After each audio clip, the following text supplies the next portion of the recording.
ಕರ್ನಾಟಕ ಸರ್ಕಾರದ ಹೊಸ ಯೋಜನೆ ಇಂದಿರಾ ಕಿಟ್. ಈ ಯೋಜನೆಯು ಅನ್ನಭಾಗ್ಯ ಯೋಜನೆಯಡಿ ನೀಡಲಾಗುತ್ತಿದ್ದ ಹೆಚ್ಚುವರಿ ಅಕ್ಕಿಯ ಬದಲಾಗಿ ಜನರಿಗೆ ಪೌಷ್ಟಿಕಾಂಶಯುಕ್ತ ಆಹಾರವನ್ನು ಒದಗಿಸುವ ಹೊಸ ಪ್ರಯತ್ನವಾಗಿದೆ.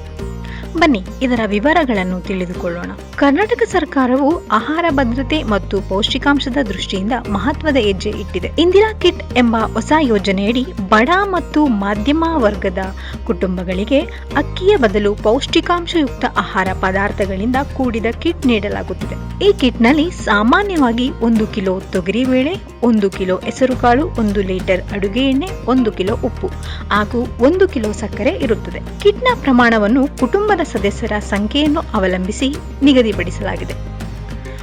ಒಬ್ಬ ಅಥವಾ ಇಬ್ಬರು ಸದಸ್ಯರಿರುವ ಕುಟುಂಬಗಳಿಗೆ ಅರ್ಧ ಕಿಲೋ ಪ್ರಮಾಣದ ಕಿಟ್, 3 ಅಥವಾ 4 ಸದಸ್ಯರಿರುವ ಕುಟುಂಬಗಳಿಗೆ 1 ಕಿಲೋ, 5ಕ್ಕಿಂತ ಹೆಚ್ಚು ಸದಸ್ಯರಿರುವ ಮನೆಗಳಲ್ಲಿ 1.5 ಕಿಲೋ ಪ್ರಮಾಣದ ಕಿಟ್ ವಿತರಣೆ ಮಾಡಲಾಗುತ್ತಿದೆ.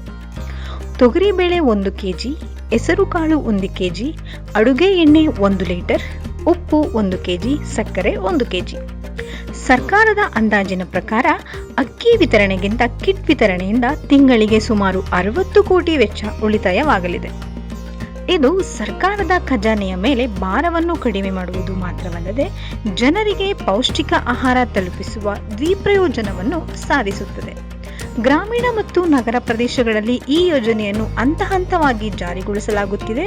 ಸರ್ಕಾರವು ಸಾರ್ವಜನಿಕರ ವಿತರಣಾ ವ್ಯವಸ್ಥೆಯು PDS ಮೂಲಕ ಕಿಟ್ಗಳನ್ನು ಸರಬರಾಜು ಮಾಡಲು ಅಗತ್ಯ ಸಿದ್ಧತೆಗಳನ್ನು ಪೂರ್ಣಗೊಳಿಸುತ್ತಿದೆ. ಸವಾಲ್ ಚಾನೆಲ್ ಸಬ್ಸ್ಕ್ರೈಬ್ ಮಾಡಿ, ಬೆಲ್ ಐಕಾನ್ ಪ್ರೆಸ್ ಮಾಡಿ, ನಮ್ಮ ವಿಡಿಯೋಗಳಿಗೆ ಲೈಕ್ ಮಾಡಿ, ಮರೆಯದೇ ಶೇರ್ ಮಾಡಿ. ಇದು ನಿಮ್ಮ ಸುದ್ದಿ. ಸವಾಲ್ ಟಿವಿ ಸದಾ ನಿಮ್ಮೊಂದಿಗೆ.